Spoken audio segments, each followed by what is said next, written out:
The one that I'm not in? Least favorite? I never really thought of it like that. God, I hate that episode, that one where I'm not in it. That would be the one. It's a very educated answer.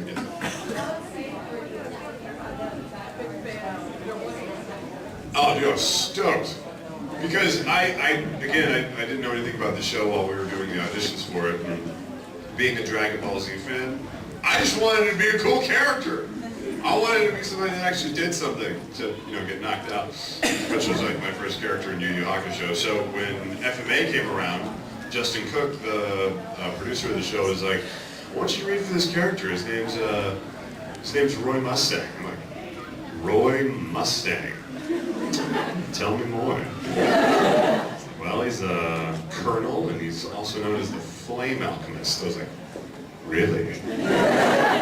Like, yeah, he wears his glove and he snaps things and they explode. I was like, done! I want it to be mine! So I was pretty stoked. And he's like, toast that too. Awesome! But yeah, I was excited. I went and bought I went on eBay and bought gloves and a pocket watch and all this stuff. My roommate at the time was like, "You are a nerd." Actually, I love playing, gamers. So when we got to do the first FMA video game, that was the first thing that we recorded for our characters ever. We recorded that first video game before we did anything for the series. So we didn't really establish what Mustang's voice was going to be like. And I had no idea. So the first line of the game is actually Mustang walking in to help Ed, and he's like, "Looks like you could use a hand, Full Metal," is the line. And I was so jazzed to be in a game that I had all this energy, and I go, "Look like you could use a hand, Full Metal!" And Chris Hammond's like, "What?" I was like, "No, too much?" He's like, "Yeah, way too much."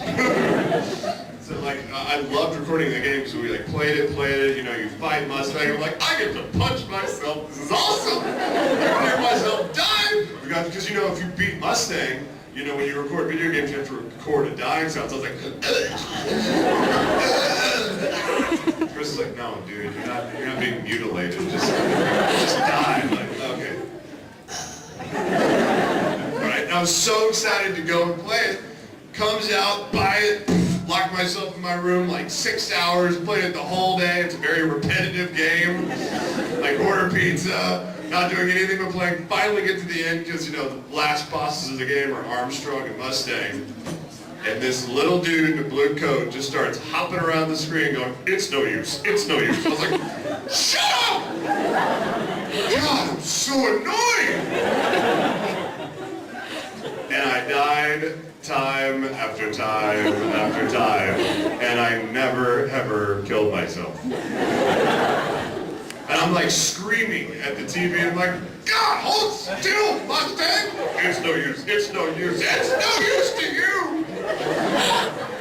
And my roommate, who's down the hallway, sticks his head out, and he's like, "Dude, are you yelling at yourself?" I'm like, "Get out of my room!" So I never kicked my own ass. Never did. I know lots of other people have. They rubbed it in my face for years. They're like, "Beating Mustang was easy." I was like, "You can shut up." Yes, you guys have a question. Do you do line from the movie Only Room for One? Only Room for One. I wanted to do something really cool there because he was doing this thing, It was going up in hot air balloon. Who's seen the Chibi Rap Party? Have you guys seen that? The OVAs that were released? Awesome! That was so much fun to record. Yes, what? Oh, you have it? Yep. Awesome. I wish we could show it, but I don't have a DVD player on me. I know. What am I thinking? I don't really have my portable DVD projector. It's awesome, actually. I recommend the OVAs. They have the Chibi Rap Party. They have the videos that play during the Universal Studios ride in Japan. The FMA ride. I was like, "You have a Fullmetal Alchemist ride?" They're like, "Yeah, it's like a roller coaster." I was like, "Come on!" We all gotta go to Japan. Who wants to go to Japan? Sweet. Who's got a big plane? Killer. Can you fly it? No, you can't. There's an animal on your head.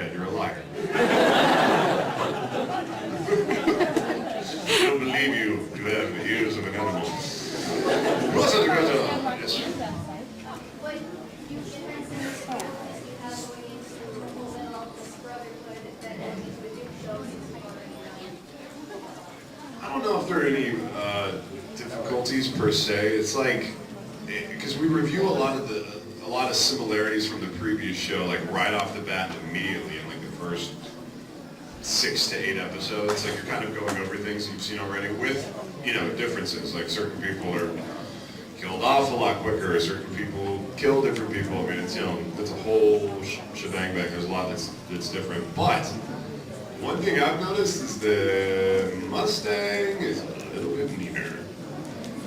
He's a little bit more of a jerk, if he wasn't already enough of one. He might be having a midlife crisis. Midlife crisis. Yeah, it's like he's a lot meaner. The content seems to be a lot more serious, and I don't think we're going to be seeing any like tiny mini skirts lines or any I love. There's no dog thing in the new one, but it's cool because it's a chance for me to play Mustang in a much more serious and much more conflicted way. Because the storyline, who's read the manga? Yeah, I haven't read any of it, so it's all new to me when I watch it. So it's really cool to see Mustang in this new storyline with all these new things happening and these new characters. It's awesome. I'm stoked. I know everybody's really stoked about it, actually.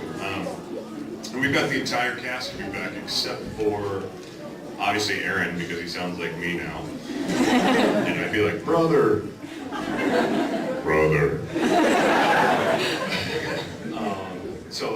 Maxie Whitehead is a girl that's playing the new Al.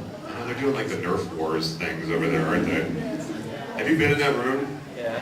Man, it smells awesome. I walked in there and it like hit me in the face. I walked in and I was like, oh my God, what is that smell? Oh, it's sweat.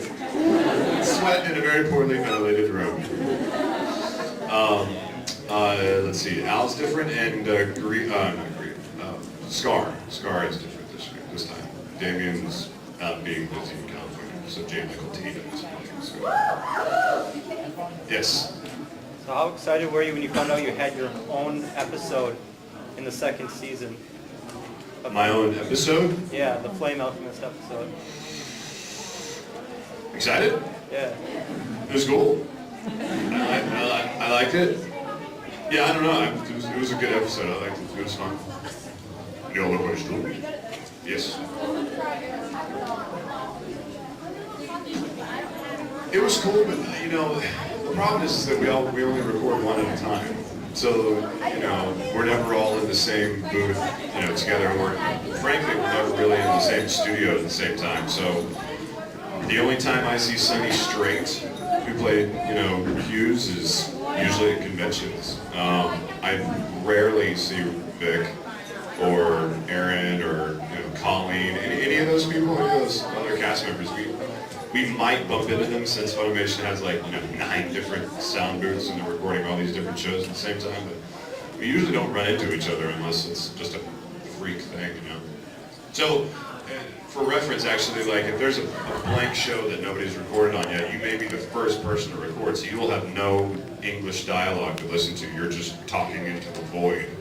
Like you'll have the music from the show, but you won't hear anybody's lines. You don't react off of anything. It's just read the line and guess how the other person is going to say it, kind of a thing. Or sometimes you're the very last person and you get to hear everybody in there and you're like the last missing piece of the puzzle. So it all depends.